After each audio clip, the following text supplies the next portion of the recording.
Good morning, my name is Aisha Ramirez, and today we will be discussing how will high schoolers' body dissatisfaction levels vary according to their screen time activity among 14 to 18-year-olds. These are my table of contents that I will be discussing today. We will be discussing our literature review, procedures and variables, problem statement, limitations, subject of study, ethics, safety, and significance.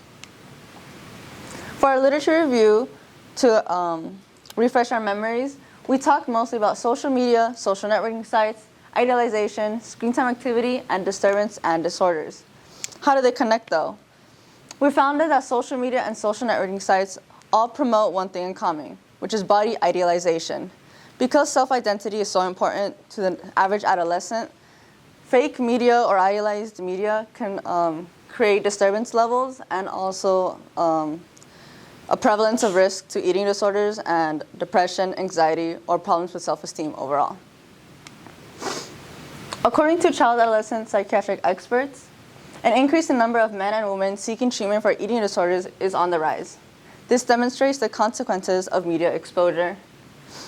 Moreover, social media uses a variety of interactive items.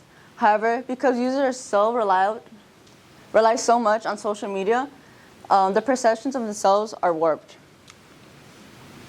My problem statement is that adolescents' views of themselves might be negatively influenced by media ideals presented,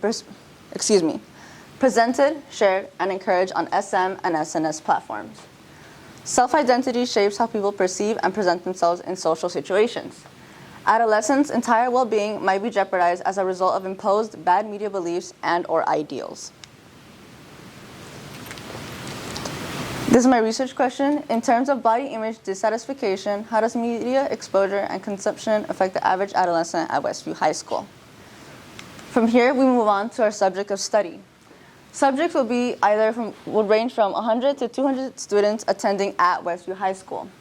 Students will have an age range of 14 to 18 years, and students will share screen time activity and app usage. Participants can opt out at any given point before, during, or after the study. Procedures would be that participants will scan a QR code offered to them by their teachers, myself, or the campus. This will then lead them to a pre-survey. Participants will input screen time activity, then the usage of different social media platforms. Participants will be asked how much they are influenced by these platforms themselves and the media on them. Next, participants will be offered an interview. If they say yes or agree to it, they will be contacted through Microsoft Teams platforms or an email that they disclose. Participants will volunteer in an interview where they will conduct a scale-based survey on which body shape is ideal to them and which beliefs they agree most to or disagree most to. And finally, there will be a post-survey on how they feel about these beliefs or ideals showed. The variables of the study would be the independent and dependent variables. My independent variables would be the pre-survey itself, the interview, post-survey, and the images that I'll be using. And the dependent would be the participants, the screen time, exposure, and the influence they have on the participant. A limitation of my study would be time. Surveys and interviews would have to be conducted under a few weeks. Not all data or participants might be collected in time. Moreover, the willingness of the participants would also be a limitation in my study. Participants might not answer truthfully in terms of their screen time or overall honesty on what social media platform they use or why they use them.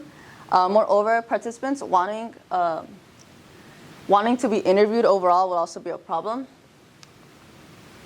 The significance of the study, is that it would bring awareness to social media and social networking sites usage. Adolescents can be more mindful in terms of screen time, identifying negative media, responsible internet usage, body positivity, and improved levels of self-esteem or perception. The ethics of my study would be that participants have the complete decision to opt out at any given point during the interview, survey, or discussion.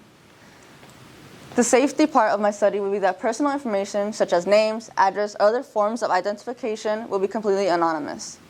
Any survey, interview, or further answers to my research will only be used for my paper and surveys only. None of the information that they will offer will be disclosed to the public other than their answers and the data collected. And these are my resources. Thank you.